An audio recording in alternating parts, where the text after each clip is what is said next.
Welcome to AFL Uncensored. I am your host, T. Johannesson, and with me, as always, is my co-host, Omari Fraser. Omari, we've taken a few weeks off here. There's a couple of reasons for that, which we're going to kind of talk about today. I've been you and I have been talking what we want this podcast to be, and we weren't really sure how it was going to turn out when we first started. We weren't really sure what the interest was going to be, but the interest has been really good, and we want to keep it going. Now, there's a couple things we have to do. So I haven't mentioned this before, but it does cost me about $100 a month to run this podcast, between the programs that I have to pay for monthly to record these things, to make it sound good, to make it sound professional. And, $1,200 a year to run a podcast is not something that I really want to do. So if the interest continues, we're going to be working on some sort of subscription price for people. Now, calm down, everyone. It'll be in the neighborhood of $3 to $4 a month. So if you want to support this podcast, we're going to need that to help us do that, because personally, I'd like to save up to have a baby soon, and $1,200 a year is not ideal, as much as I enjoy doing the podcast. So $3 to $4 a month. I'm not exactly sure how we're going to do that, but it will be something we start introducing soon. If you refuse to pay $3 to $4 a month and we don't get enough people doing it, then the podcast will end up dying. So that is kind of just the situation that we're in. Or if we can get sponsorship or something like that, but that's kind of where we're at right now. Hey, Omar. Yeah, because it's always something too, because especially when it's coming out of pocket, it's like, okay, this is a passion project and everything, and we're hearing a lot of good stuff, and it's not that this is something that we're trying to make money in, but at least saying, hey, this is for the league, and you want to try and recoup those costs, which I through sponsorship, through subscription, we'll figure out how it is. Do we introduce ads? We don't want to have this be something where this is an expense sheet on TJ's book. So we're going to be figuring out. We'll figure out something that will. Yeah, and there are a couple things. Obviously we'll take sponsors and we can run ads. There's a way to do a subscription price, like I said, a cheap price for people to listen. And if we get over what it cost me to run the podcast, then the money will be going back into the podcast to make it even better. So there are other things that I can get to improve the podcast, to improve the ability and the reach, because, some of the things that we want to do, and I've had a lot of people from the NFC reach out to me, is we kind of want to make this a CMFL, Canadian Major Football League, podcast, not just AFL, because we've had a lot of people in the NFC reach out and be like, hey, could you do this for our league? Could you do previews for our teams? Could you interview our players? And we want to do that. We want to extend that. And, the more, basically the way podcasts work is I get a certain amount of episodes for the money I pay a month right now, which is about $100. If we want to do more episodes, it gets a little more expensive. So we want to be able to expand the episode reach. We want to be able to consistently pump out one episode a week. But then you're looking around the $120, $130 a month range to do one episode a week. So that's just something that's going to be coming. You can let me know what you guys feel about that. I'm sure that $3 to $4 a month is okay if this brings entertainment to you, which we want to keep doing. And I think it's going to continue to get better, especially as we move into season. Moving into season will naturally bring out more spice, more uncensored, more trash talk, more shit talk as we move into, the game day previews, the weekly previews, predictions, and all that stuff. So, but moving on to today, and obviously this is still a free episode for everybody. We've got an awesome guest today. Sinjin Sperling is joining us today. Sinjin and I have played together in the past. We've played against each other, and he is currently helping coach the Edmonton Elite, and he's also an avid AFL fan. He follows the game. He watches film. He's up on what's going on. So he's going to be we haven't even officially decided this, but we're just making him our AFL Uncensored Insider. So we'll have him on when he can come on to talk about the league and talk about the things that he says. So Sinjin, welcome and thanks for being here. Hey, how's it going? Good. So Sinjin, just to give guys a quick run through of who you are, just kind of talk about yourself quickly, your AFL history and how you got here. Yeah, so I'll just start off from the beginning. I didn't start playing football until grade 10. I was maybe 100 pounds. I don't even think I was 5 feet tall yet. And if I was, it was just barely. And I kind of just got recruited out of like the photography booth by one of the players. I went to a small school and they just needed bodies. I kind of figured as I got there. So I was like, yeah, you know what? I'll go play football. These guys want me to come play.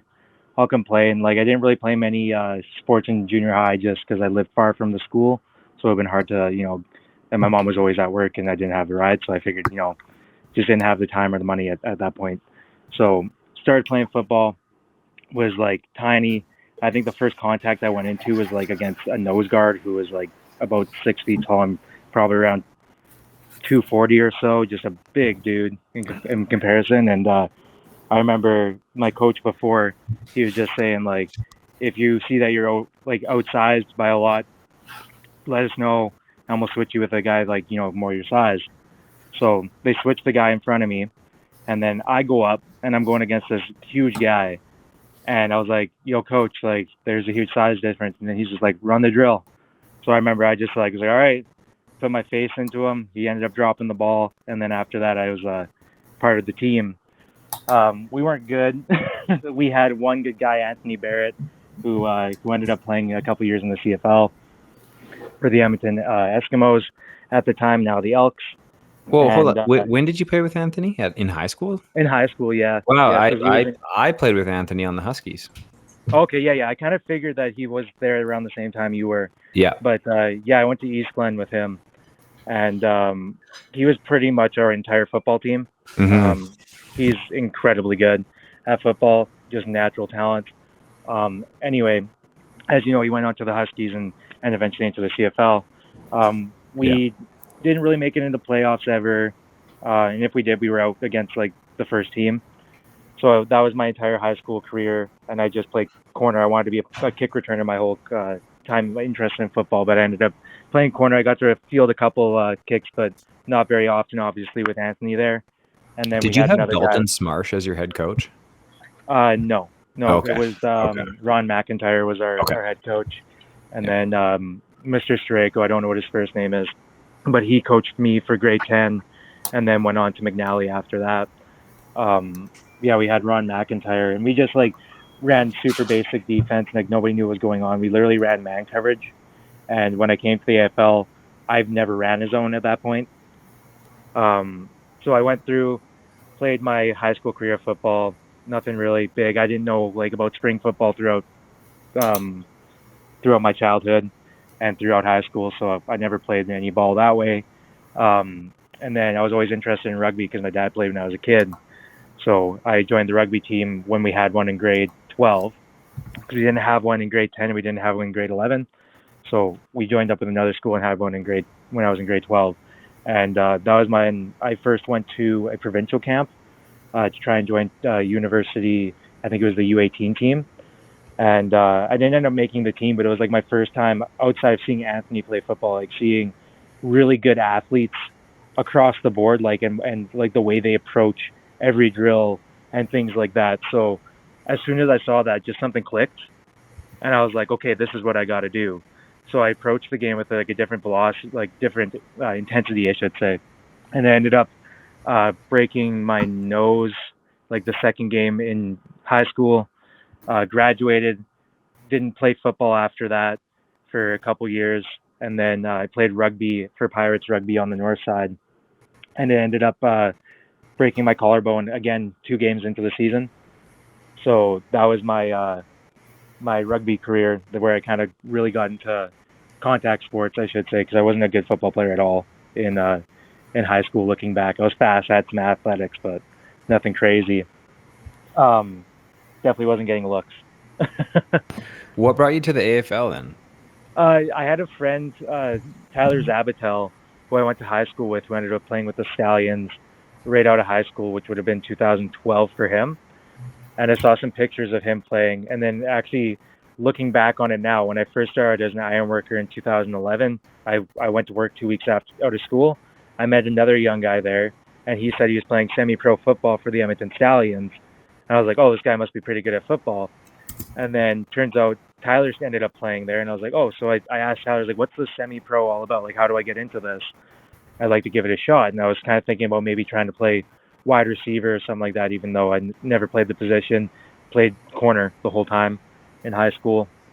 And then, yeah, I talked to him, and he put me in touch with Jeremy Mann, told me where our practice was, and I just came out and, I was covering everybody up because, like, all I did was run man. So, like, all one-on-ones is man coverage.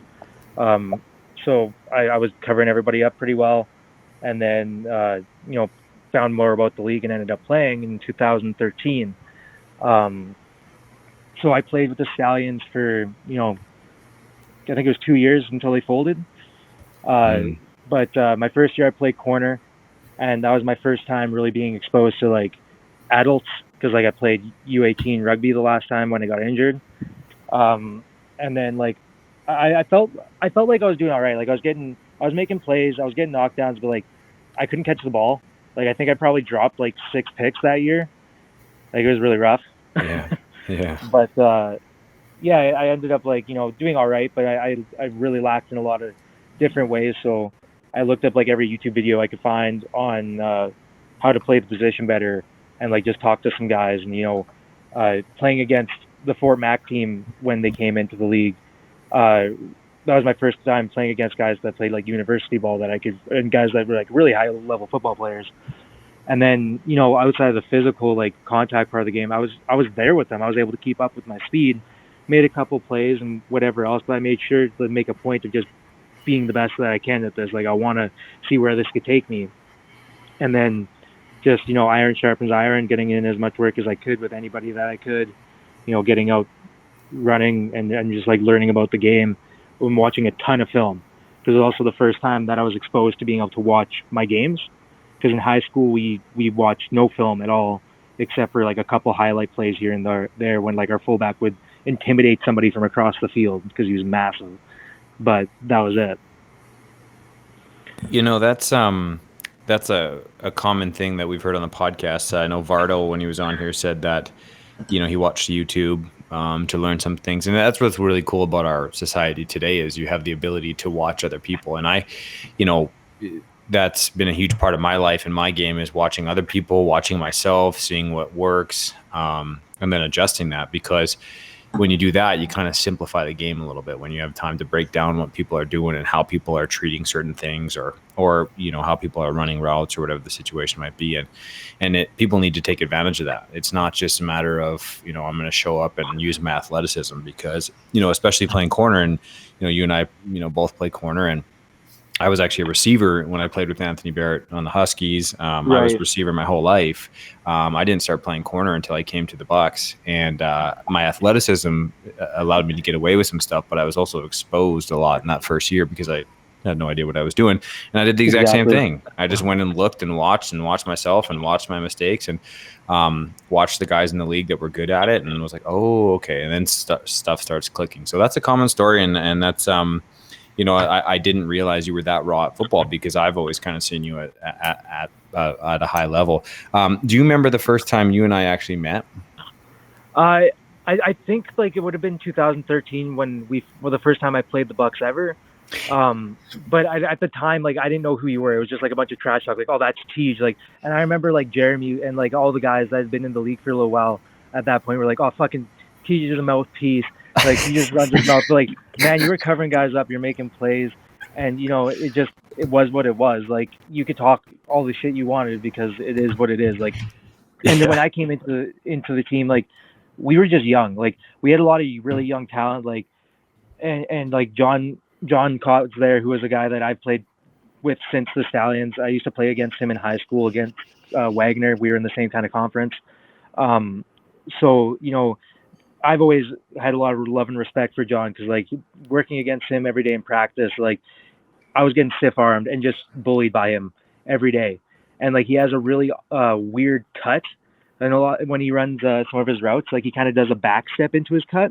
Mm-hmm. And it was the first time I've ever seen anybody do that. So, like, every time he'd be able to break loose on me there. And, like, I'd make it up with my speed. But then, yeah, you work against guys that are outclassing you, and you just have that. If you either do or you don't. It's simple as that in football. You're either going to have it or you don't. If you don't want to push to be better every time you get exposed, you're going to just fall out. you're going to end up being on the pine, and you're just going to end up not showing up anymore. Yeah, and Right. John's a you know, we both, you and I played in 2019, and John with the Bucks, and John, I've known John for a long time because I played against him and played with him, and John was always, I remember before I really knew who he was, I was like, man, this guy, every time they throw to him, he somehow makes a catch. Like, bad throw, good throw, double covered, and it would be the most frustrating thing. And I was like, why? How does he? Because and I don't mean it, John, if you're listening, I love you, buddy. You don't look like an athlete. Not at all. You don't look like you're good at anything. Like, I'm not trying to be rude here, but you look like you kind of suck at everything you do, and then you come out on the field and you're like, I actually don't suck. Do you know what I mean? No. Yeah, dude. When I first started playing with John, dude, on the sideline, this man is smoking cigarettes. I'm not even kidding you. Yeah. Like, I'm not kidding you. Ian Ketch smokes at during games, but not on the sideline, only at halftime. Oh man, That's and like crazy. he's so competitive, man. But like, yeah, I got a lot of love for that man, and like, good guy to go against and to hone your skills, right, in practice. Exactly, and like I've played against him, like, you know, pretty much my whole career at this point, like the majority of it, because like I said, I played 3 years in high school, and Anthony Barrett was playing running back then, so like, there's not a lot of plays that were, you know, he wasn't catching passes. Yeah. You was just give him the rock and watch him score. It was pretty much the philosophy of our offense. Yeah. So let's get into the season a little bit. So we're 3 weeks away from the season. We're recording this on Saturday the 13th, which means we are exactly 3 weeks away from game one for most teams. So Omari and St. John, let's kind of talk about where we're at rankings wise right now. So last time we did the rankings, Omari, Brandon Lay was still playing with the Bucks. Things were a little different. So St. John, I'm going to start with you because you actually just made a post. So what do you see in the rankings as right now? I think it's going to be really interesting. I think a lot of teams have a lot to bring. Like Cold Lake is Cold Lake. Like, again, like I think they've got the strongest defense. Like, you look at how the aggressive their safeties were playing last year. Like, they were hitting guys, and it showed. Like, the guys were leaving the field beat up against the Cold Lake defense. It just is what it is. Yeah. And it showed. Like, they're a great team, and I think like the biggest question is, how is their quarterback going to be? Because they just announced that they're playing the high schooler, kind of like you guys, Bilsma, who was underneath the Rayshon last year, so I'm sure he probably learned quite a few things, and I guess we'll get to see what his arm talent is and how he reads. And do you think he's starting for them? Like, do you think he'll be starting? I mean, I don't have a lot of information on Cold Lake other than what they post, but like, they're returning most of their team from what I understand from last year. I mean, we know Rayshon's out, right? Yeah. So yeah. They have this other guy, but Rayshon played every game last year from what I remember from film. He did, yeah. We don't really know. We don't really know much about this kid, so he could be great. He could be okay. But that'll be an interesting one because obviously the quarterback is very important in Canadian football, and your defense can be elite. But if you don't have a good quarterback, and we've seen that with Edmonton, you know, good defense, but the quarterback play was subpar and couldn't really get over the hump, right? So that will be interesting to me. One aspect that I see with Cold Lake, and I was joking with Teague about this, was how everyone they're signing, like, there's a moment there where everyone was like over 6'5", and I'm like, you guys are just recruiting out of the Lakers. Like, LeBron's calling wants his team back. Right. Yeah. They man, their D-line last year was huge. They're gonna be mean, they're gonna be nasty, and I think obviously I think they're going to be the number one team until someone does something about that. But their quarterback situation is interesting, though. This is very similar to like 2014 when the Monarchs first came in. 2014, 15, 16. They had it was like playing almost against a CFL level team in a way. Yeah. Like, they just had size. It wasn't just like they were that athletic. That was a part of it, but they were all size. Yeah. So like guys like me and you, Tej, like, it's a battle. You know what I mean? You're like, okay, well, I can't jam this guy. Like, I can try and get some hands on him, but like, we're not matching up, and like, hopefully, you know, I can hold him up and get some like team on him, because like, I don't know if I'm putting this guy down either. No, and you're right. And I remember there was a guy on Fort Mac in those glory days. I can't remember his name. He ended up going to play tight end for the Montreal Alouettes after he played for Fort Mac. But anyways, he was playing wide receiver on Fort Mac, and I'm going out to cover this guy that I'd never seen him before, and I'm like, this is the tallest receiver I've ever seen in my life. Like, Yeah, and dude. obviously he went to the CFL as a tight end, but I was like, this is insane. Like, where do they find these people? And Cold Lake's kind of the same thing. I'm like, where are you finding these behemoths that you come? And anyways, it is what it is. Good on them. Obviously, what happens is when you recruit someone like Teague Sherman to your team, then he tells one person, and that person tells another person, and that person tells another, and it's like a disease. It just spreads, right? They're like, hey, come play Yeah. football in Cold Lake. Exactly. I wouldn't call it a disease because for the simple reason, like I personally think this is like great because like I don't mean bringing disease higher as in level a guys, negative. you I just bring- mean it spreads fast.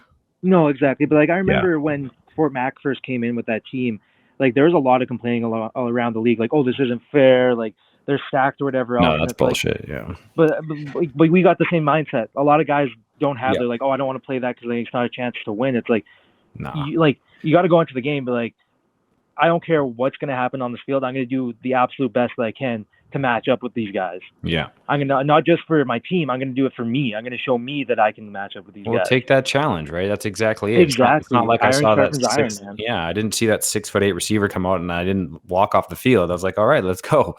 Right? Like Right. I'm not backing down. At the end of the day, those guys are stepping on the same field you're on. Yeah. Mhm. You're going to let them say that they're better than you? You're playing on the same field? No, I don't have time for that. Right? You're exactly right. We don't have time for like, don't complain. Like, just allow it to happen. We should want that. That's exactly what should. Yeah, and that's no disrespect. That's like, you know, like I played 1 year of CJFL, and I sat behind a bunch of guys that played CIS the year before. You know what I mean? But I was like, I made it on a team as a fifth-year guy. Yeah. You know what I mean? And I just took every opportunity I got. I made plays on special teams. You know what I mean? I have some great footage from special teams there. And, like, I learned so much in my position for a DB. And then my mentality, because, like, I knew I was only going for a year, but I knew I wasn't done playing football yet. I was going to come back to the AFL, and I was at some point and, you know, give it the best that I got and, like, use this knowledge and see what I can do. You know, I ended up having a kid, like, finding out I'm pregnant during my CFL season, so I took the year that I would have come back to the AFL first off with the baby, came and played with you in 2019 because there's no Edmonton teams by that point. And then, like, since then, you know, it's just chasing being better. Like, I did end up playing with Fort Mac in 2016, the year of the fire, but the reasoning for that, they were free for the year because of the fire. They were in Edmonton, and I knew I was leaving to go play CJFL that season anyway. So I played 3 games with them. I ended up playing I got on the field a couple times against that your guys' Bucks team that year. First year, Brandon Lay. Yeah, that was a crazy good year. That 2016 Bucks team and 26 Fort Mac team, I'd put those 2 teams up against any team ever. Yeah, dude. No, those were great teams. Like, honestly, because like you had Jordan Alexis and. Like, oh my goodness, the talent level on both of those teams. I mean, you're talking about at that time it was a 26-year-old Brandon Lay, and he brought in Josh Blanchard, and we had Jamal Henry. If you don't know who Jamal Henry is, like, look this dude. Well, up. And then they had Will Arndt playing quarterback. They had Will Arndt. Yeah, he went to the Red Blacks. That was the Fort Mac quarterback. Mike and Jordan Alexis is basically a CFL player that just didn't get a chance or something. Like, he played 4 positions for them. Oh, I mean, yeah, he was insane. And that we had that 2016 year, the Bucks, we played you guys in Spruce Grove in the first game of the year because of the fires. And we ended up winning that game by 1 point, 42-41. And then that was one of the best games I've ever played in my life. 42-41, first game of the season, 2016 Bucks, 2016 Monarchs. And then we met in the finals, obviously. And then that game was back and forth until unfortunately Brandon had a pick 6 that won the game. Now, I will say that was not Brandon's fault. We had a receiver run an absolutely horrendous slant route. And Brandon's timing was off because of the absolutely horrendous slant route that I won't name his name, but that he ran, and that ended the game. But that was such a great season, and that's what I hope this season gets back to. And I hope exactly. I think Cold Lake just from the defense in the film that I saw last year, like, you know, I still keep tabs on the teams, and then, like, you know, I've got a lot of friends that still play for the elite. So even though I wasn't officially coaching with them last year, I watched a lot of film, and I was giving, like, you know, pointers to some guys. I was trying to help their quarterback out, just with, like, certain things I was seeing, and things like that. Because, like, I love film, man. I love this game. Film has always been my favorite part. Once I had access to it, I just fell in love with it, and that's honestly, like, I attribute film to so much of my growth as a player. Yeah. Because it's one thing to tell you like what you've done wrong, and it's another thing to see what you've done wrong. Well, and we live in the age of like when I first came in the league in 2010, man, our games would be recorded non-HD and then like uploaded to YouTube. Yeah, You couldn't even see what the fuck was going on. Now we live in this The age of Wolfpack huddle speaking. and HD and you can everything. We just need to kind of train our film guys. Some film guys in the league are still kind of Dude, bad. getting your mom in the stands to film is not good, man. I had one of my picks I didn't have film on because she decided to look at a plane going over the field. Yeah, that does happen sometimes. So that's one of the things the league needs to fix is definitely have some standards on our film. Yeah. But to get back to it, sorry. So Yeah. one's Cold Lake. I think I had a lead at 2 or 3. Who do you have at 2? You have the elite at 2 or Irish? Sorry, I had the Irish at 2. Sorry, I had the Irish at 2. And a lot of that I attribute. Like I know some guys have moved on there. Like you've seen Eric Kyler's there. Yeah. Now is he playing running back for them, or is he going to play corner? Probably running back. I know he wanted to play running back for the elite this year. So I mean, he was really productive last year. So why not keep? He did a good job. He did a good job. Yeah. Yeah. Well, I mean, it is the same thing as Roach with you guys. Yeah. Like that's a defensive guy coming and playing offense, but it's a different mindset when you come from that side. When you've only played that side, it's like, okay, I'm going straight. Yeah. And we've been through contact. Like contact's not something we're shy about. Right. So yeah, I think you got to play like where a position like John Roach, because he usually plays D end if I remember correctly. Yeah, D tackle. Yeah. Yeah. So you have that guy running at you. That's fine. Yeah. We have we'll get to the Bucks here in a second. We got some big running backs this year. I think with the Irish, nothing's really changed since we did their interview. I mean, they're gonna have some options on offense. They're gonna have some good receivers. Their quarterback can move. Their defense is probably going to be big and strong. I know we actually stole one of their players. His name is BK, and I think he's a linebacker. He might have played halfback for them a little bit last year too. Anyways, he lives in Pinoca now, so he's coming to us. So that's kind of nice. But yeah, the Irish, what a story, right, for them, from being basically the laughing stock of the league to being now. That was a free game. That was a free game for a while. Yeah, it was a free game for a while. No offense to the guys that were part of that team and trying to build it, but like it was a free win. Like it was half the team wouldn't show up, because we're gonna win anyways. Guys would take the weekend off. It's like it's a fucking shitty field. I'm not saying the Stallions were like the best team either. Like that was still like the Vandals were still like a fairly decent game for us. And the Drillers, when they had 18 guys, like we lost to that team once. Like you know what I mean? Like. And we had guys we could have just rotated in and like just been beating them on gas alone. But I think that I also really like what Anton is doing down there. Yeah. He's really instilling a culture there, and those guys seem to be buying in. And that's the biggest thing on any football team. You get a culture established, and you get guys buying in and doing what they got to do, fundraising, and doing what they need for the team and not just themselves. That's what's going to create longevity in not just your team but in the league as well. Well, and that's exactly it. And it's building that culture, building that program, and he's I can't sing his praises enough, because we need good team in Airdrie. And so Amar, you agree Cold Lake 1, Airdrie 2? Yeah, with that's pretty straightforward. I just know with Cold Lake, like you have they have the guys, they bring a lot of high caliber guys, which is always good for competition. And like just to add on with their defense and what they do just schematically, like they love to. I know one thing I noticed last year is those DBs love to sit at around 10, right at the break point, and they would just. I noticed this last with Wolfpack. They would jump a lot, and then with their pass rush, it's a very CFL level defense where the rush will get there in under 3 seconds, 4 seconds, and then your DBs are ready to break on anything because the ball's going to come out. So it'll be exciting to see what they bring out, schematically and everything. And again, like I agree with you, Stingy, film's a big part of, catching guys and seeing what they do and tendencies and everything. And with the Irish, I'm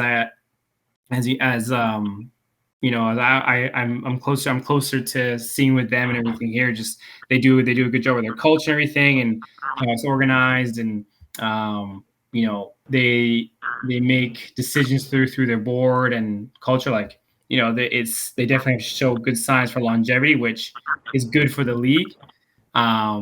And just ensuring that is good things to emulate. Of course, you don't want teams to think they're bigger than the league, but it's just good things that you see, and we want teams to move towards. Like, I know they have a lot of guys. I think I hear from one of the guys I work out with that they're wondering about jerseys. Like, they're trying to think like they need more jerseys because to suit enough players, and it'd be interesting to see how they work out with everything there. Yeah, and they have a practice roster. Possibly.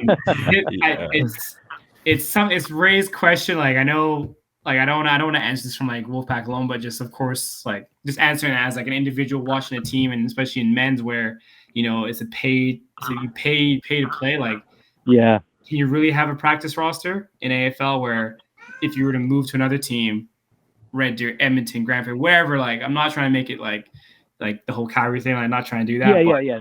How do you justify that as a player where like, oh, I pay $500 here, be a practice roster, pay $100 here, and be on the field and getting reps? And I find when you're that close, because like obviously I played with the Stallions back in 2013 to 2015 when they folded, and we had the St. Albert Stars literally right next door, and that was a team that literally split off of the Stallions at one point. After the Vandals already split off the Stallions, from what I understand from talking to some of the old guys. So for guys that don't know, the Stallions were the major team in Edmonton for a while. They won a couple championships in the AFL championships, and they had a couple decent teams with some really good players. Like Grant Shaw was one of the players. He ended up being a kicker in the CFL, but he's a really good DB, and there's some other really good guys that came through here. But the Vandals split off from the Stallions. They ended up winning some championships, and then also off the Stallions later after that, there was another split to St. Albert. Mm-hmm. And then so it was guys would get fed up with one thing from the Stallions or feel like they're not getting the time that they deserve, and they go to the Stars, and vice versa. So it's like there's kind of this like back and forth in a bit, and it kind of hurt both teams in a way. And then something that's always plagued any Edmonton team is like there's guys don't seem to fundraise here. Simple as that. Like, it's just guys don't want to put in the little bit of effort for things, and I'm not sure if that's just because like we're the big city. I'm not sure if you guys deal with the same thing, Omari, but it's definitely something that has hurt some of the Edmonton-based teams in the past. And it is harder to compete in a big city market against everyone's giving money to like the youth programs or the U of A or either of the junior programs or hockey. There's a million things here in the bigger cities that you got to compete with more than just some of the local stuff, right? Yeah, I think that's what makes it really hard, is just the competing with so many different things. I mean, here in Red Deer, we don't really have much of a problem. Like I mean, being around for 21 years obviously helps. People know who we are. Right. Like, people that don't even follow football, I'm like, yeah, I play for the Buccaneers. Oh yeah, I know, I've heard of that. And so that it just kind of is the way that it is. But hopefully the elite are figuring that out. I know they're doing some comedy nights and stuff like that. They definitely try. They set up a lot of stuff. And like even when I played, like I paid, like they have a couple fundraisers that they do, but like you're able to work off some of your team fees via fundraising, right? So you're not just benefiting the team by helping the team get money. You're getting rewarded with your time in fundraising towards your team fees. You know what I mean? So you can do things to offset the cost of playing football, which is amazing. Like, and then it's not just a benefit for you; it's a benefit for the team that you're playing for its longevity and continuing to do what it does. And then it's a lot less stress on the owners or the board or whoever's running the teams in any of these communities, right? Like, it's a little bit they ask for allowing, like, those people give you the option to play football at the end of the day. Yeah, exactly. Right. And people need to recognize that too. And that's because we don't have a league without teams, and that's really important. Exactly. One thing I want to go ahead.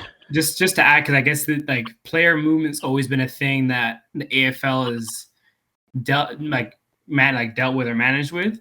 Now, I think it was one time I saw Dave Cuthbertson make a post on, I think the NFC, like, I don't know if they actually put a rule in or if they were talking about it, but a bylaw where, you couldn't, they basically put a bylaw to manage player movement, because then players basically from team to team to team, that's obviously going to hurt one team where they lose players. But I think the NFC was looking at having a rule in place to where a team couldn't take more than 3 players from the same team. If that way, then like say for example, I'm just going to pull I'm just gonna pull 3 different cities here. Let's say I'll pull Cochrane, Okotoks, and Chestermere. That way, then I don't relate it to any team, but like Right. Chestermere had a team, and they all went to Okotoks. Okotoks could only pick 3 players from Chestermere out of like, let's say, the 10 that wanted to try out or like play last year on Chestermere. So yeah, I did hear, but here's my honest opinion on that. Like, I don't think there should be any rules on anything, because my thought process is really simple. If a player doesn't want to play with you, then you need to look at yourself, right? Like, look in the mirror and figure out, why does this player not want to play with me? Now there could be a number of reasons, right? There could be false promises from another team. But you know what I'd almost bet my house, Amari, that you will get players this year from Airdrie that will come crawling back to the pack because they're not playing with the Irish, because they have 60 players and you can't play everybody. And all these guys are going to be pissed off because right now, all these Irish guys are like, well, I'm definitely starting. Like, I'm definitely going to be playing. And there's 60 guys saying that exact same thing. And I don't know. You get a starting spot on special teams, man. Yeah, well, for sure, but a lot of guys aren't happy with that. I can tell you that. Like, if so it's like if the grass isn't always greener. But I think people should be able to go wherever they want as long as they don't owe fees to a team. I just think, like, teams have to make themselves a viable destination for players to want to play there. Yeah. You know, like when I came to the Wolfpack last year, it was an exciting time. It was exciting for me to go to the Wolfpack because Daryl and Rob made it enticing. And then I really enjoyed my time there. Right. So it's, and, I've had to not be living in Red Deer, I'd still be there. But, yeah, I don't know. I think that I don't really like that much. But and I guess I'll call. Like, I definitely didn't want to make it to where it's like, I know Wolfpack Energy have the whole thing, and I don't want to make it that. But I know, like, just hearing from Sinjin in the past where Edmonton teams would deal with that. There's current things happening now, and like I saw that, so I thought that'd be something I wanted to bring up because different thoughts. The other thing that, like, I remember from like the Stallions Stars days too is, like, if those teams could just get over whatever the shit was between the two of them and just play under one banner, that was a really good football team. Well, the Stars went to the AFL finals in their very first year. Yeah, exactly. Like, they were a good team. I mean, you had, like, Tay was there. Yeah. And Tay's, like, he's like just a monster, dude. The guy's a workhorse. Well, and back then he was a force. Yeah, 2013, 2014, he was a force. Yeah, he could catch, he could run. Like, unfortunately, they had Pappas, in my opinion. Like, Pappas just an interesting quarterback. Fuck, I have not heard that name in a long time. Oh, Troy, are you listening, Troy? Troy Pappas. Holy fuck, I have not heard that guy's name in a long time. You know I've heard those balls quack before, dude. And straight up. Yeah, quack. You know, I can't believe, like, honestly, I can't believe that they let him play quarterback for as long as they let him play quarterback. Yeah, dude. But when he ran the team, so what are you gonna do? Oh yeah, that's true. Like, we would literally be like, what is happening here? Like, this makes no sense. But they were good. They were still good. They were good.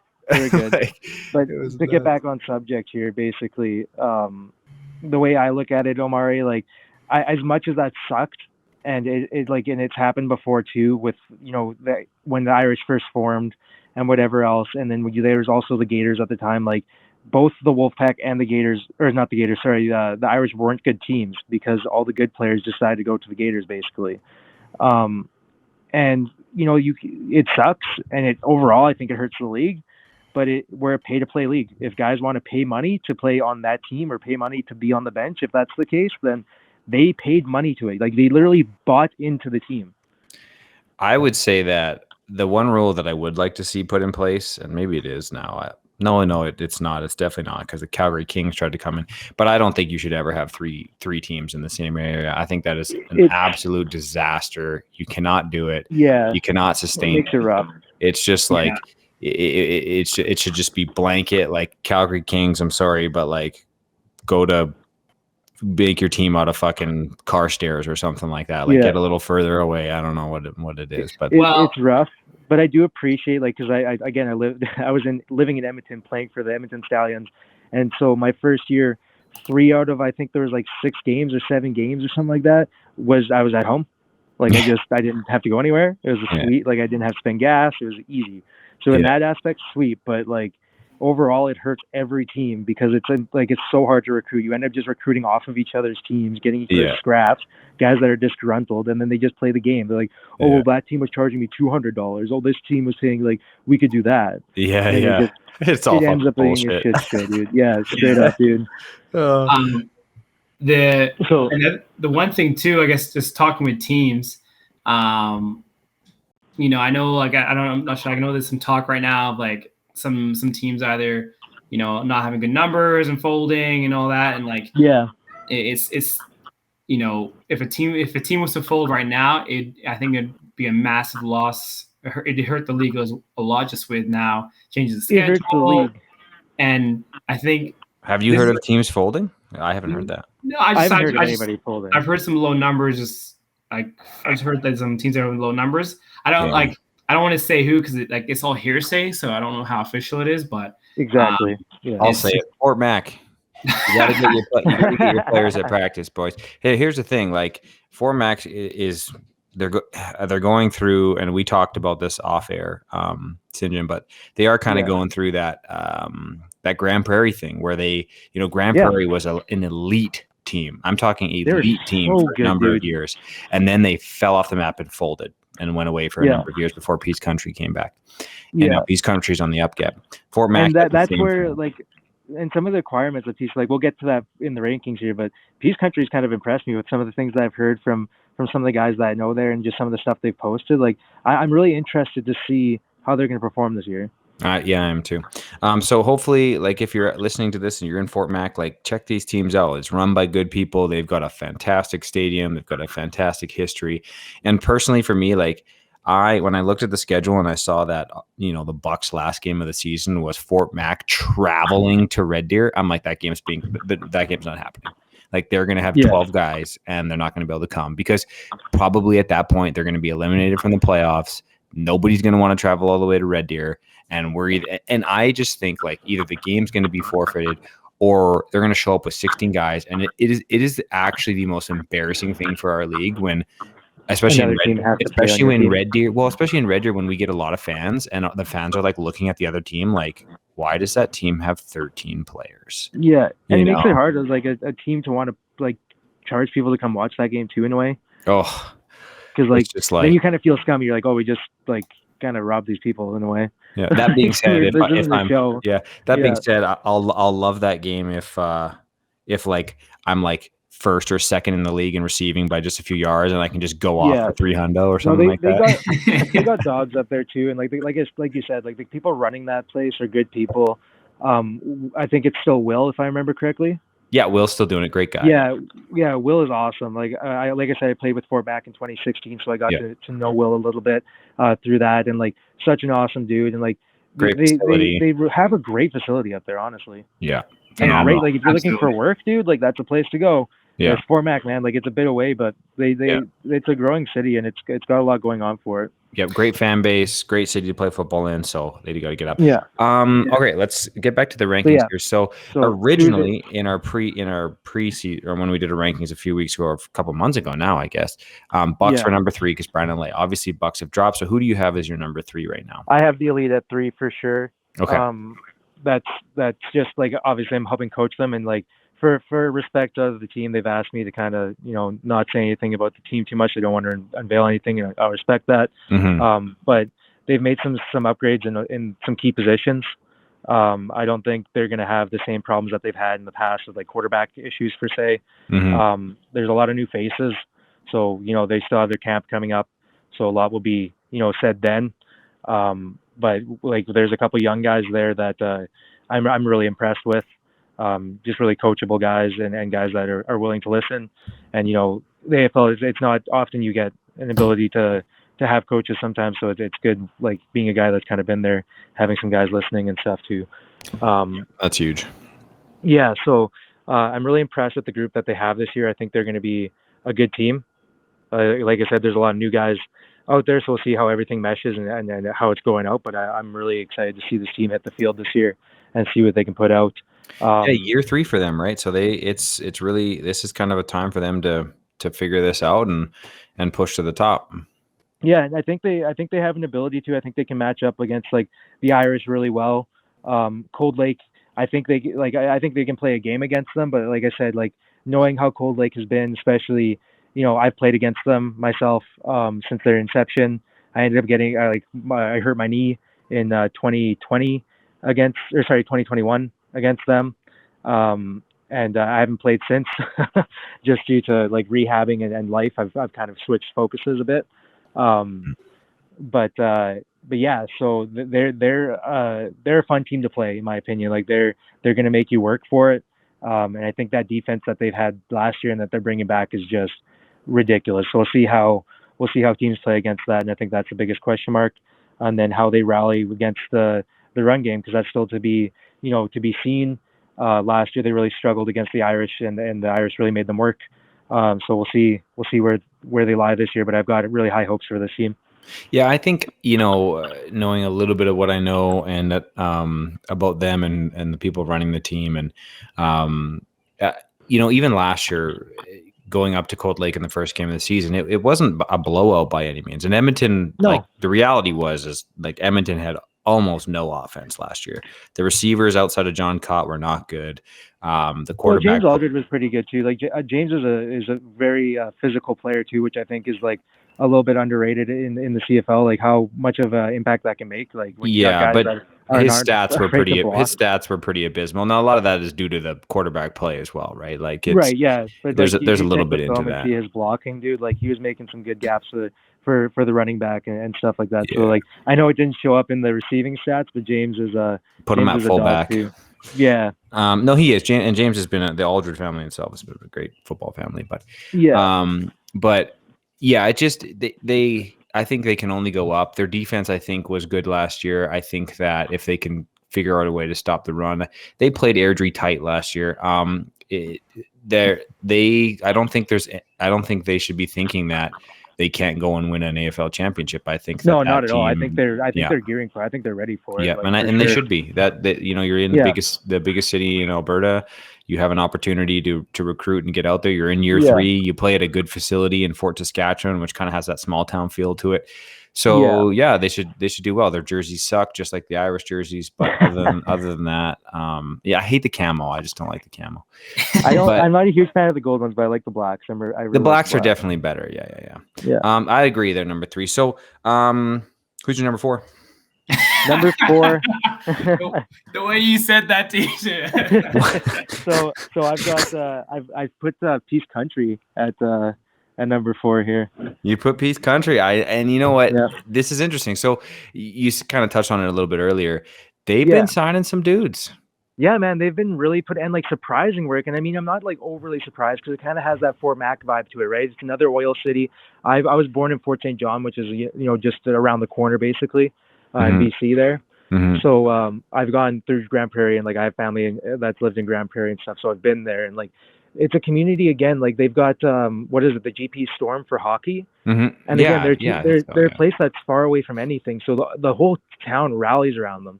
Yeah. So if Peace Country can really start bringing people in to watch games, they're gonna be a successful team. And I think like they've proven it before in the past with the Drillers. Like you played against them, Omari, you didn't have the chance, but elite teams, man, unbelievable. Yeah, teams. Man, they were nuts, and like for the guys that they had, like they were coming with 18 guys, but 18 ballers, dude. Like, oh man, they get nuts, man, and like every one of guys them were really good.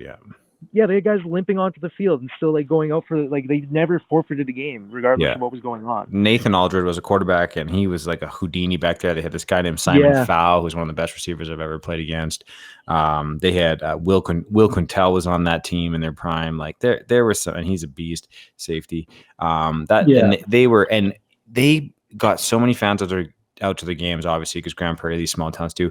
They had the worst field I've ever played in my life, but now they have a new field. They got this new turf facility. Yeah, dude, that field before with the dipped corners, dude. Oh my god, you were lucky if you didn't break your ankle and playing on that thing, man. It was just, dude, I literally would give up on corner routes, and they would throw them on purpose. They would throw them on purpose because they'd be like, dude, people aren't going to get injured here, and they'd get to practice on that bull crap, so they know. Oh, it was totally shouldn't have been allowed to play on that stupid field. But now they got that fixed up. So they just released a signing, and it was like a double look. I was like, whoa, because I hadn't heard of him before. But then his credentials, I can't remember what his name was. He's a JUCO guy, I think. Yeah. That's right. Yeah, like some. I weird didn't do a lot school. of research on him, but like, you got to be decent to go to JUCO, regardless. You got to be decent. Well, yeah, and like that's the thing, and like I always I look at football players from the States the same way I look at hockey players from Canada. If a pretty decent hockey player goes to the States and plays, we usually look pretty good against most people that have played hockey in America. And it's vice versa here. Like if you've grown up playing football since the age of 5, and that's even with like a lot of guys in Ontario, it's a bit more of a football community. And even like yourself and some of the other guys in the league that played from a young age, like it shows. You just understand the game at a different level. Yeah. So their biggest struggle a lot of times is just like the little nuances, like the yard off, the waggle rule, 3 downs. You know what I mean? Things like that. And like, especially if he plays DB, getting your head around before you play the ball, because that's, pass interference if you don't get your head around. Yeah. Little nuances of the game. It's just the little things. But like, as long as you can, like, you're a smart enough guy to like pick it up quick, then you're fine. But yeah, no, and then they got they have a running back that just finished playing juniors. So like regardless, that guy's going to have some football knowledge. It's the same thing like Omari and myself. Like when you go to football every day and you get one-on-one coaching and you're playing with like really good football players, it just advances you. Like I played with Omari, for guys that don't know, in 2016 with the Colts when I went and played junior. I ended up playing with Calgary Colts that year, and that's where I met Omari. We're number 1 ranked. Yeah, dude, that team was nuts, dude. We had Richardson Danny at receiver. We had what was his name? O-line was literally CFL lineman, like Kuziak. Yeah, Logan Jamin Wall. Pelly on defense, dude. Like on so many guys, but like everyone was nuts. Everyone was lit. Yeah, Colton Burr, like, oh, dude, nuts. Was that the last? Anyway. Was that the last good Colts team? Because they've been shit. Yes, yeah, it was. It literally was. Yeah, unfortunately, Omari had to go through another year, I think, of that after. Yeah. It's amazing to me, actually, that they have one team in Calgary and they can't put together a good team. It's actually insane to me. Like, you look at that, you got 2 teams in Edmonton, and one of those Edmonton teams is always very good. Now, the other one is usually pretty shitty because that's natural, right? But it's the same thing. They're fighting against each other. Yeah. Well, and that switches, right? Because like when I went to the Huskies in 2008, the Wildcats were unbelievable and the Huskies were terrible. And so I spent 1 year with the Huskies. We went 0-8, and we had this guy coaching named Dalton Smarsh, which is why I asked you if you played for him, because he coached at East Glen. Okay. Yeah, so he coached at East Glen in 2007, because he came right from East Glen to the Huskies in 2008. Yeah, I would have been after. I didn't go to East Glen, I think in 2008, I think is when I first went. Okay, yeah. When so 2008, he came over, and he was just like, honestly, out of his league. He really had no idea what he was doing. I didn't enjoy my time there, even though I was 3rd in the league in receiving on an 0-8 team.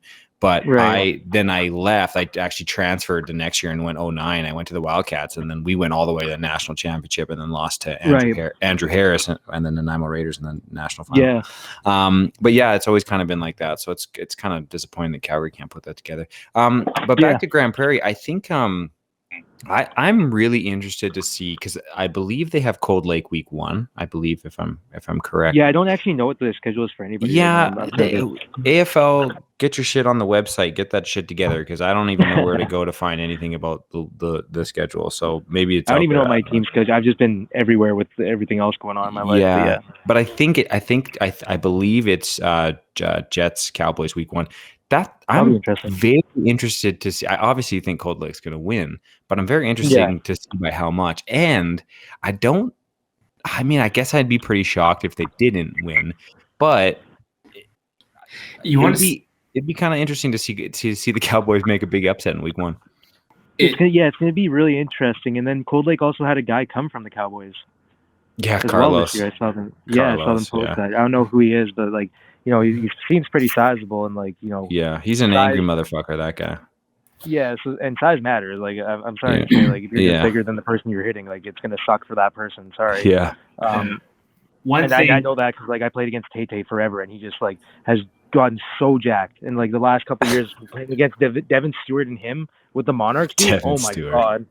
Yeah. Go ahead, Omari.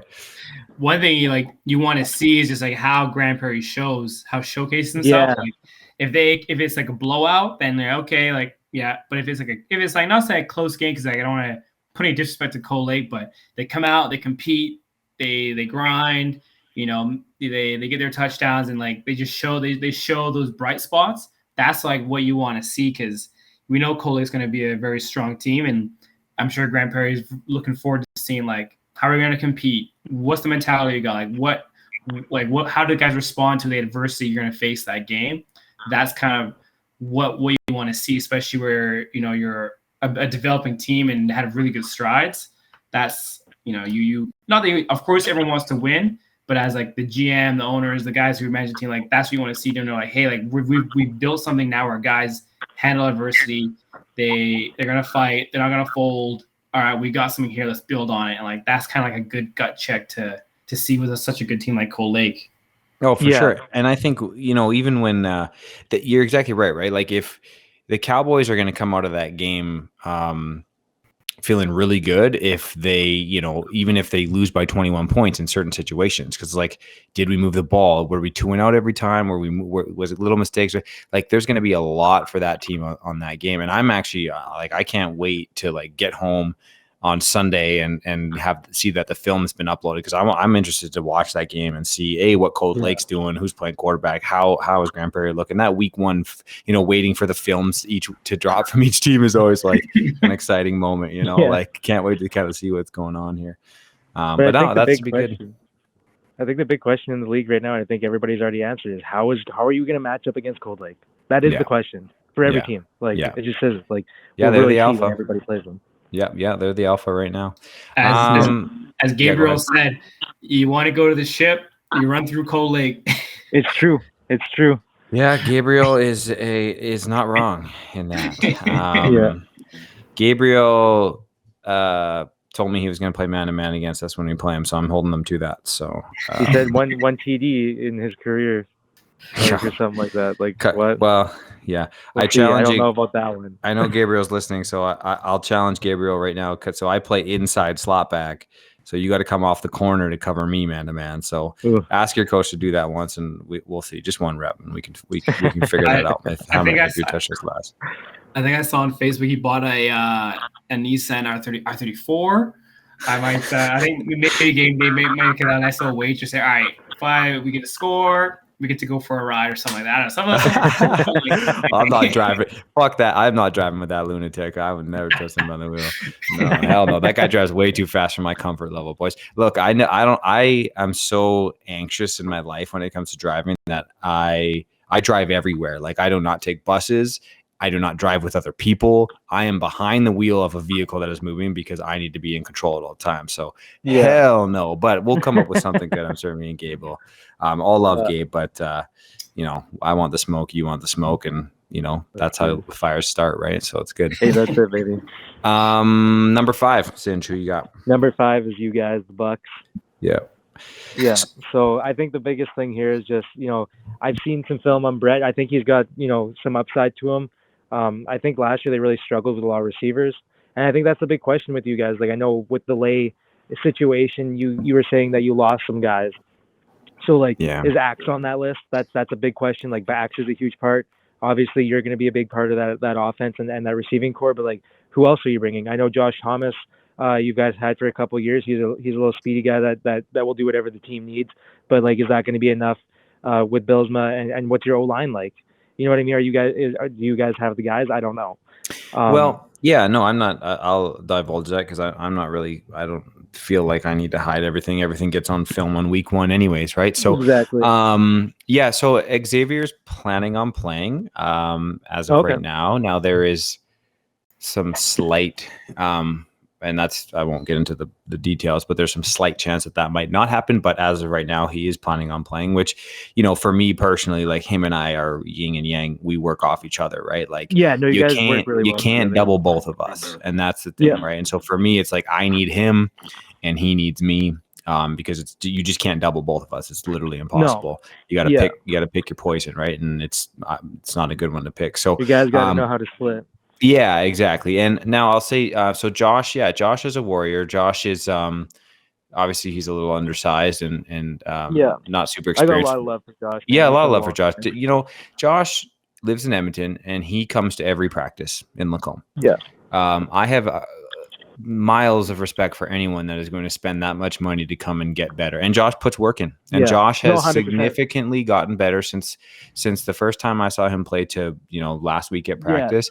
Josh is significantly better.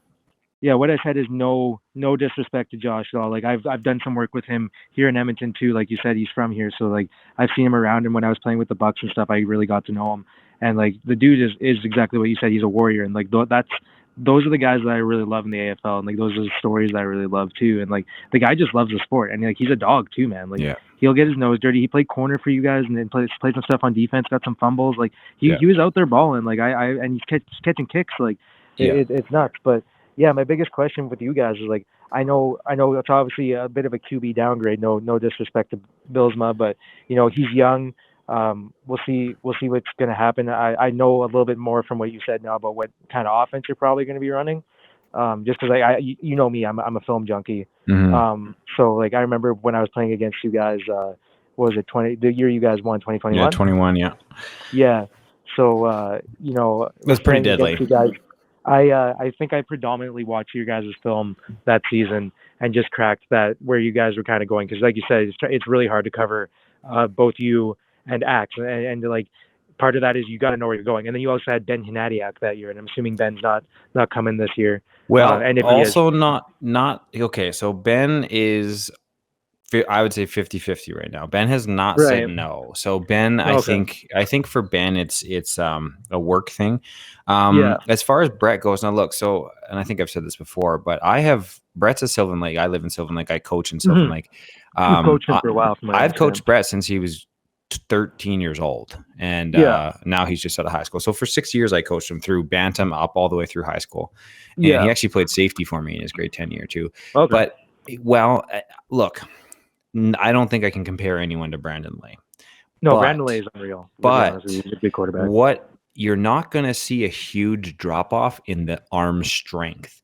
Brett Bylsma throws the football at an. That's not my question. Brett. No, it's obviously deeper than that, right? Yeah. So Brett, but I'll say this right now: Brett is probably the best thrower of the football in the AFL today. Unless there's someone coming out there, the way the ball, and I said this when I saw him throw the ball for the first time in grade 8, I said, that is special. I have never seen a kid throw a football like that. He throws a football. Now where Brett lacks, and the reason why Brett lacks in this is because unfortunately Brett's grade 12 year or grade 11 year was COVID. So Brett lost a year of high school. So Brett doesn't have the football experience right now, especially at the AFL level. And so that, but last year he didn't have any receivers, but now this year he's going to have a lot more weapons. We are there coaching him. Like, just him having me there is really big for him, right? Because I'm a familiar face. I understand the game. I'm talking to him. We're coming up with plays with Dan Johnson's our offensive coordinator, good football mind. We're always talking and we're coaching Brett through. Brett is going to be a force this year. I really believe that. Our offensive line, I'm not 100% sure, but we got some studs there too. We got TJ Sloboda, who played for the Huskies, who's an absolute stud. We got some guys. All right, sick. I'm interested to see. Like I said, it's not so much the arm talent. I've seen Bylsma play. Obviously, there's some film from last year, and I can say, you guys, they didn't have the receivers last year, and they definitely didn't have the line to keep the pressure off. No.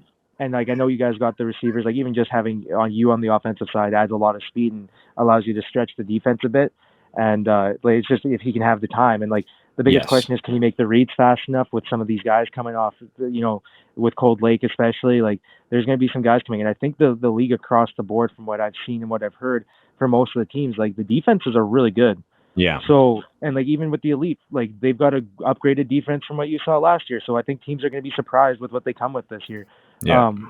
There's some big changes that's happened around the league in general, and I think defense is one of the thing, and I think that's partly to do with Cold Lake. Well, I think this might be a tough year, especially in the beginning of the year, a tough year for quarterbacks because we don't know really who, like if the Cold Lake starting quarterback is that high school kid, like all due respect to him, but the team he played on in high school was terrible. So and it's kind of like, no offense to Bills either. Like I don't know like how good Sylvan was. We were very good. So he's played on a good football team, and I think that's maybe the big separation between the two. But like at the end of the day, he's still getting like the same thing you said. He's getting coached up by guys that have been around the game, but that still doesn't. When you're on the field, the game comes at you fast, and how you progress through those reads and you make those things happen. And like maybe you guys are running an offense that Bills hasn't run too much before, because it's a different offense than was run out last year. That's for sure. 100%, not even close to the same. It'll look a lot more like 2021 for sure. Yeah, that's kind of what I figured, and that's kind of like when I heard the Brandon Lay situation, or when you guys announced that he was coming back, I was like, oh, I know the offense. Yeah. So we also have a kid. There's another kid that I've coached who is a year older than Brett, but I've coached him. And his dad's actually the head coach at HJ Cody, where I coach. But his name's Ruben Brainback, and he's a super stud. He might end up leaving to junior. He's going to the spring camp for the Nanaimo Raiders. But if we have him, there's the potential that we have, and he's basically like a mini me. We work really well together. He's very fast. He's I should say a younger me. He's bigger than I am.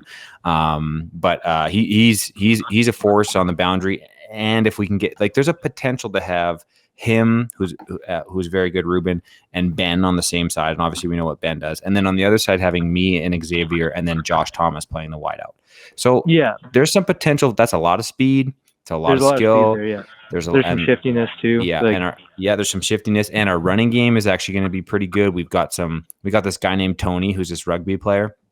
And he's he's huge. He's like super big and just so powerful. And he just I want to run people over. And I think it's a fair ranking to have the Bucks ranked 5th because we're just kind of unknown. But I think obviously I'm biased, but I think I always think any team I'm on has a chance to win anytime because that's just how I think. But I think we're going to surprise a lot of people.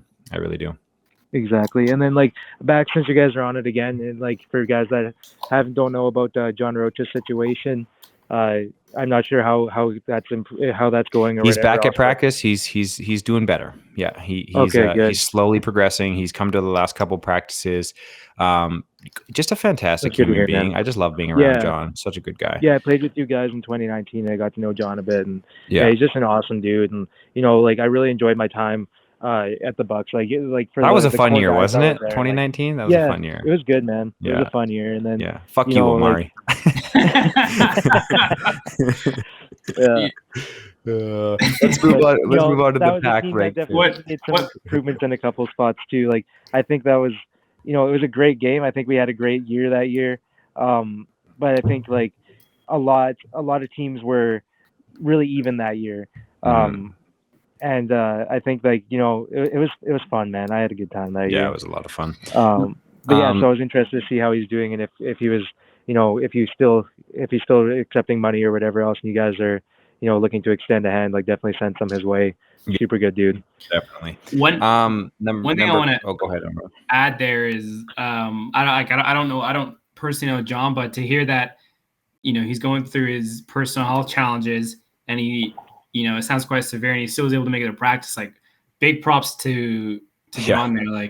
I'm sure we can all name guys who don't have to practice and have their either there's the work, excuse, but then there's also the guys that are just I just don't want to show up. Talk about a guy to make it happen, and I feel like I want to highlight that just because our league thrives off guys trying to practice and team success, and to have him battle what he's battling outside of football and to come to football and find that peace, find that joy, and still come and still make that effort. Big props to him on that. Yeah, that's such a great point, Omari, and thanks for saying that, because I think that's a message to everyone on whatever team you're on. Show up to practice, because the reason why John shows up is because he loves it. The reason why Josh Thomas drives from Edmonton and makes every single practice, that's 600 kilometers a week. This guy is driving with these gas prices so he can come play football. That is how cool the AFL is, and I just you got to love people like that. So that's a great point. And we're all here because we love the game. Regardless of what your talent level is, or what your story is, or where you're from, or what your plans are, if you're trying to go pro or just trying to make a CJFL roster, this league is here for you. Like, it's a great league for that. And like, I owe all of anything I've gotten from football, I've owned to this league. Like, I didn't have any looks from high school. I didn't know where to go. I didn't even know that I could go try out. I did open tryout for the Wildcats because it's not advertised. So I thought I had to get invited. So I didn't even know until I came to the AFL how to get onto a CJFL team. I didn't know where to get film so I could get that. So like, this league allowed me to take that leap and get, better at the game and learn more and meet Omari, for instance. You know what I mean? Like, and you and all this other shit. So well, we've all met. Look at us. We're sitting here doing a podcast about this league. You know what I mean? Like, it brings people together. I remember a time, Sinjin, I'm sure you remember this. Me, I think you were on the Wolfpack at this time, but like, I wanted to go play in this touch football tournament. It was a national championships happening in Edmonton, and I just like put together a team, and I got you and Zach and bunch of Wolfpack guys, and we just went and played touch football together against like the best teams in the country, and got just hammered by these like this team from Toronto shows up. It's like 6-7 black guys all across the team, just like we're just a bunch of like short white dudes. Literally played rugby against us trying to play football. It was wild. It was so crazy. But it was a lot of fun. But the AFL did that. It was really good. So I'm assuming you have the Pack as your next ranked team. Yeah, so the Pack's next, and like, I think it's just unfortunate with the guys moving, because I've been on teams that's happened. I've kind of been around the league a little bit, and with the Stallions and the Stars, you'd almost lose a guy or two to the Stars guaranteed, because they were the better team for the most part. But it was frustrating as a Stallions, because you're like, oh, you're like that guy. Plus, if we recruited this guy, we're that away from being like a competitive team in this league. So you lose a guy and you replace him with another guy who's okay, but you don't really upgrade at all. You know what I mean? Mm-hmm. So it's kind of frustrating in that matter. And like, I can kind of hear it when Omari talks that he's a little bit frustrated about some of the movement and stuff like that. And I get it, man. Like, it sucks. And unfortunately, it's a pay to play league. So if guys are going to put money down, they're going to go wherever they want to. And that's just the way it is. Like, there's not much we can do about that. And like, I support that. Like, I think if you're going to pay money and you're going to put your own time and effort outside of the game to make money and take away from and sacrifice your time, you should be able to go wherever you want if that's the case. Like, we don't draft guys. We don't have anything like that. We don't have any trade clauses, except for if you've signed on and committed to a team, then you have to get their permission to go anywhere else, which I think is fair enough. You shouldn't be able to play 2 games with a team, be like, oh, they're not winning, and then just leave. Now, that being said, we should totally we should bring back the AFL All-Star game, but we should do it draft style. Yes, I love it. We should do a draft style AFL All-Star game. Like, just like pick 2 captains, like pick your All-Stars. Like, here's your pool of All-Stars. Pick 2 captains. I'm just like thinking of this on top of my head, and then just do a draft. Like, that would be unbelievable. But like, do it the day of the game. You know what I mean? Like, so everyone shows up to the game, because those All-Star games were a lot of fun. Like, those All-Star games were pretty fucking cool. I never got to play in one, unfortunately. I got my first year, I didn't get into it in 2013.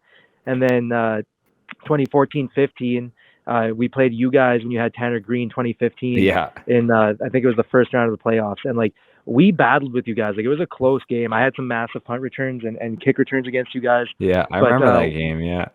Yeah, on one of the punt returns in the fourth quarter, one of your guys like speared me, but I spun, but he only got my index finger and he snapped my finger in half. Oh my God.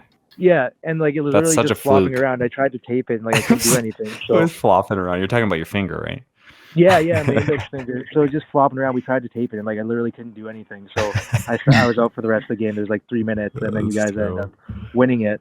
So I got in that year as a safety. Yeah. And I couldn't play. Yeah. Yeah, it was a lot of fun. And then that was the last year that I was in the league that the game happened, because I was playing juniors with Omari when 2016 happened. Well, we got to bring that back. Omari, how's the Pack been looking? Like, how your practice been going? How are things been going down there? We've been looking really good, and because I feel like it's something I can always, I don't want to sound like, I'm not one to like over exaggerate, because I feel like that's something that people like to do a lot, but just with, of course, I know so it's always frustrating, because it's like, oh man, these guys are leaving, and like, what was like, I don't say frustrated. Like, I'm not gonna get frustrated with these guys, and they can do what they want. Again, that's theirs. But it was like they'd move, and then like I'd see my flag the next day, because like Shaver, Vard, all of us, like we had to be the team here. It was supposed to be Wolfpack and Irish, and then a few other guys, and then it ended up being just me as a Wolfpack guy, and then everyone else are Irish. But of course, I have nothing but good things to say for those guys. But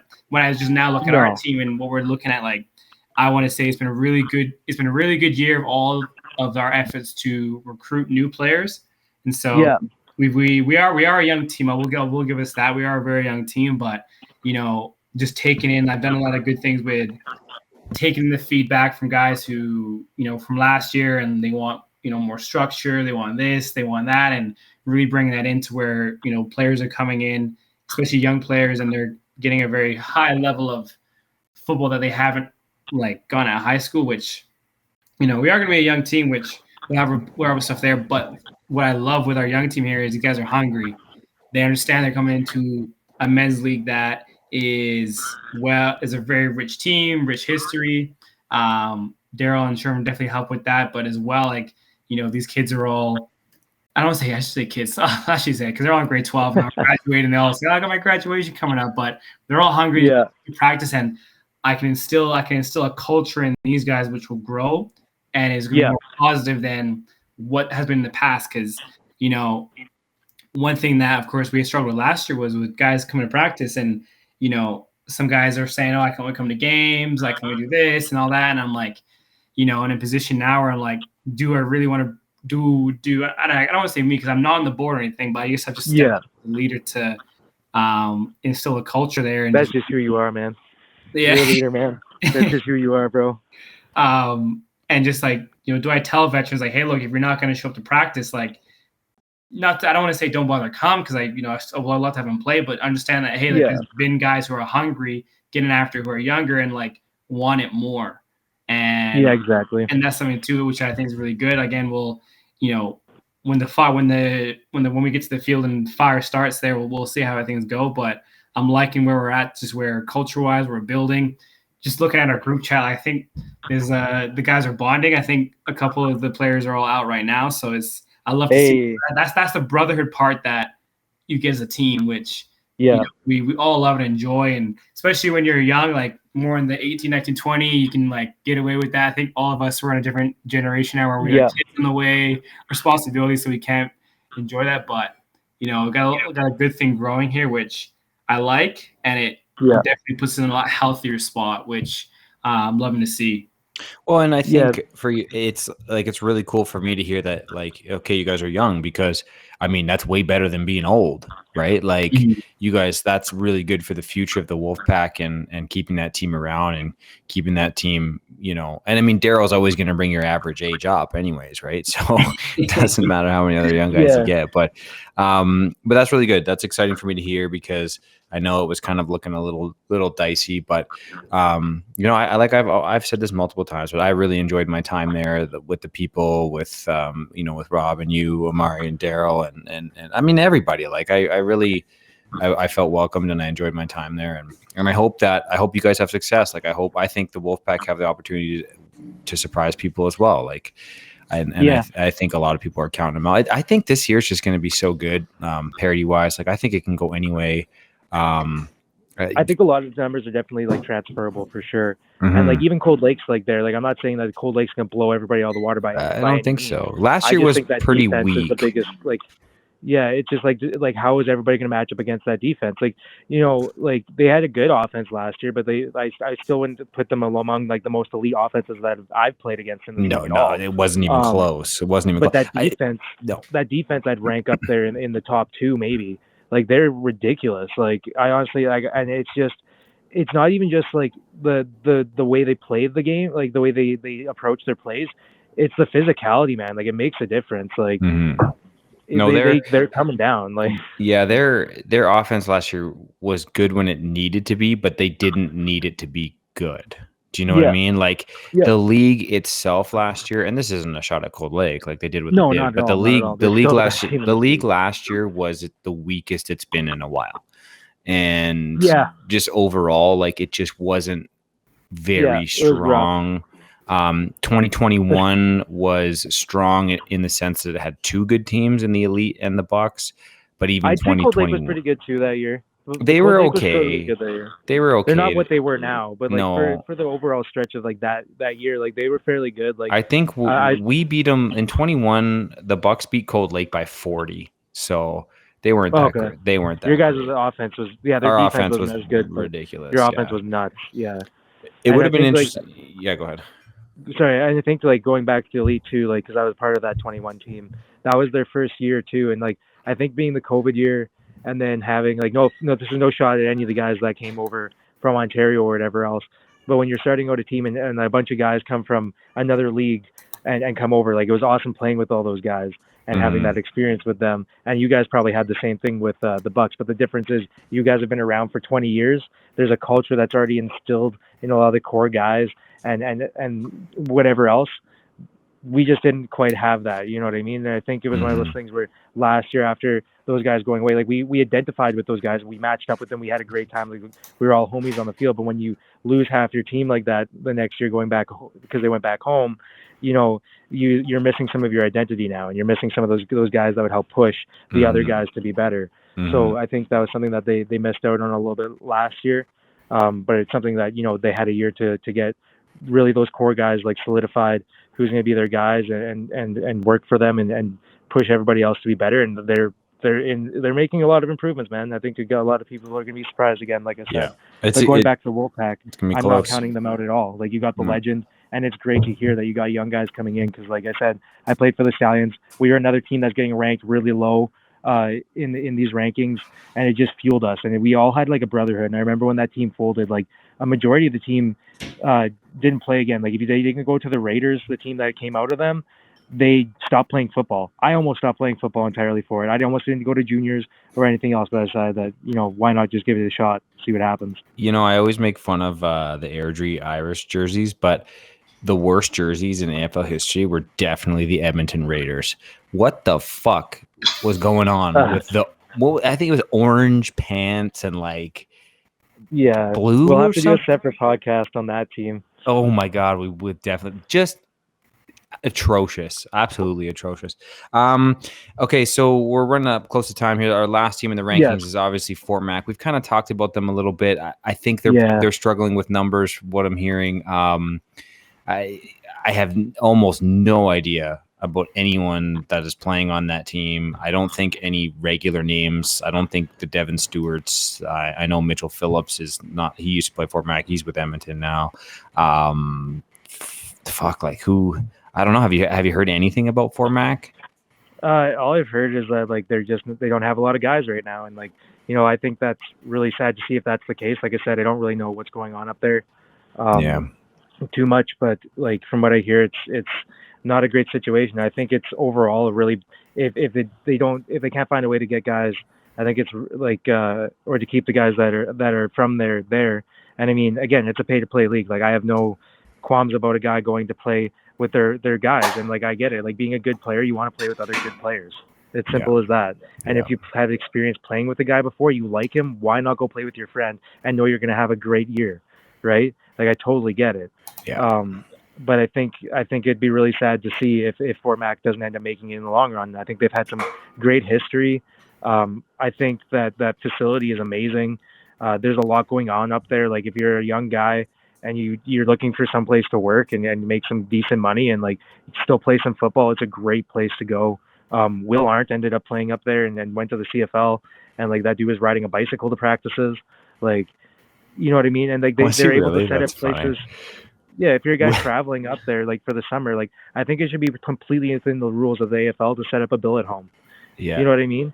Like, and I think like part of we touched on this before with paying players. Like I don't think we should pay players because like as a guy who pays fees, I think it's unfair to look at a guy like, oh, they're paying him to be here with no like if he's just coming to games to get a W. I don't think that helps the longevity of the league if he just shows up at a game and like just wrecks everybody.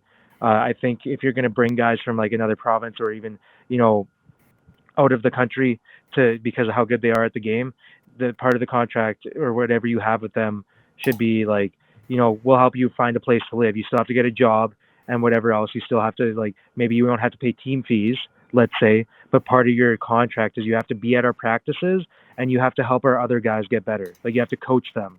And I think that's what the ELF is doing from what I understand from the podcast with Rayshawn. And I think that's a great idea because it not only builds the teams, it builds the league, and it also builds the sport in this country.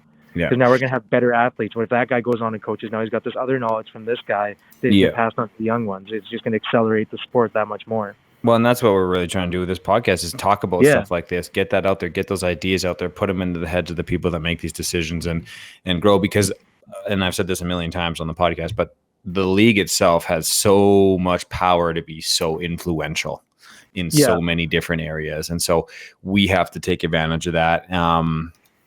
And I think I like all that you said there. I think a part of it too is like, as a guy, again, who pays fees, I'd be okay if that guy, I know that guy's not paying fees this year, but he's putting in the work to help us all get better. And even if he's gone after a year, the team has gotten better because of him being there versus just, oh, they got some W's on the board and maybe won a championship. That's the key, right? I like that, right? Like in order for this to be valid, you are coming to practices. We're holding you accountable. You are making us better. And that's yes, I 100% agree with that. Yeah. So I hope, Fort Mac, I hope you guys can figure that out. I hope that things go well there because that, they're coming, they've been in the league now 9 years, right? This is going to be their 9th year. So I hope they get going. We're running out of time, but there's still more I want to talk about with St. John. So I think next week we're going to move into, or we'll work out a time, St. John, that you can come back on here. Hopefully next weekend, once we get all the subscription fees up and running, and we can actually start paying for this podcast. We're going to do week 1 predictions. We'll get those games. We'll do predictions. We're going to do possible MVP candidates who we kind of think are kind of front runners before the season. And then we're going to really get into the in-season stuff, games of the week, and all the kind of like rivalry stuff and trash talk and all the good stuff that hopefully the season brings. So, St. John, thank you so much for being on. You did a really good job. You're a wealth of knowledge with the football. Keep watching the film. Omari, you got anything else? No, just with it's I don't know, it creeps up fast. Like I remember doing the week 1 and having Cold Lake on everything and time, and it just zooms by. So I'm looking forward to, I think I'm mainly looking forward to the week 1 film because I'm about to binge it all. Like, about to watch Cold Lake, about to watch Grand Prairie, about to watch the Irish. Answering all the questions, right? Like I say that all the time. It's like you can't wait. It's like you can't wait for the game, but then you can't wait for all the film to come out. Oh yeah, yeah. Like, you just want to see like who's got who's got what. Like it's a really exciting time of year, and I hope everyone's getting excited, and I hope this podcast helps people get excited. Yeah, so I'm definitely looking forward to that. Yeah, no, I was like, I feel like this is probably going to be a 2-parter and many parts to come because I think we only scratched the surface of what was St. John with having you on and everything and what you bring. So, appreciate being on everything. And it was a really, really insightful time.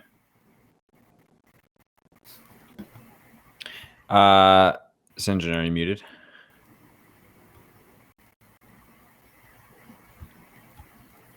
Hold on. Sorry, my screen blacked out. Oh yeah, no worries. We were just saying thanks for being on, buddy.